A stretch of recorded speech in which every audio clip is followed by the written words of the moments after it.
একজনের নাকি মোষ ছিল খুব বড়। আছে না এরকম কিছু মোষওয়ালা, বড় মোষ, ঠোঁট ঠোঁট ঢাকা। কিছু কবি বুদ্ধিজীবী এরা কোন রকম বুদ্ধিজীবী হইতে চাইলে এরকম একটু মোষ টোষ বড় থাকা লাগে, চুল টুল 5-6 মাস কামায় না, এরকম একটা অবস্থা। আর মাথাটা ইন্টারন্যাশনাল এয়ারপোর্ট, চুল টুল নাই, স্টেডিয়ামের মতো, চতুর্দিকে কিছু দর্শক আছে, মাঝখানে খালি। তো এইরকমের একজন মোষওয়ালা, ঘন মোষ, এত বেশি মোষ যে টর্চ মারিয়াও বোঝা যায় না যে লোকটা হাসে না কান্দে। ওই রকম এক মোষওয়ালা লোকের মদ খাওয়ার অভ্যাস ছিল। মদের গ্লাস বাম হাতে আর ডান হাত দিয়ে মোষগুলো উঁচু করিয়া বাম হাত দিয়ে মদ খাইতেছে বহুত কষ্ট করে। একজন জিজ্ঞেস করলো, ভাই তুমি মদ খাওয়াতে এত কষ্ট করতেছো কেন? ঢকঢক করে গিললেই তো হয়, মোষগুলো উঁচু করে নেছো।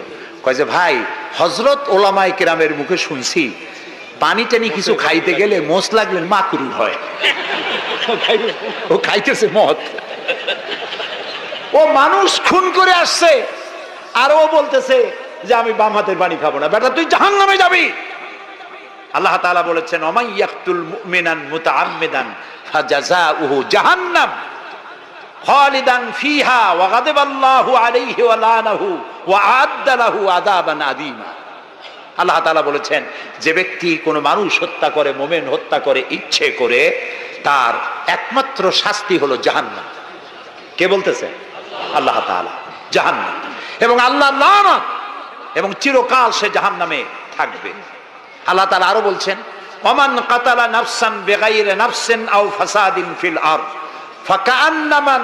ফাকান্নামা কাতালান নাসা জামিআ।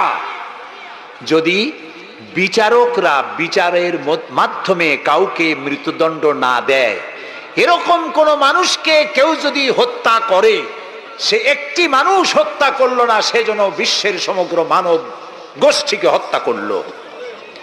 একটা মানুষ হত্যা করার অপরাধ হচ্ছে বিশ্বের সব মানুষ হত্যা করার সমান।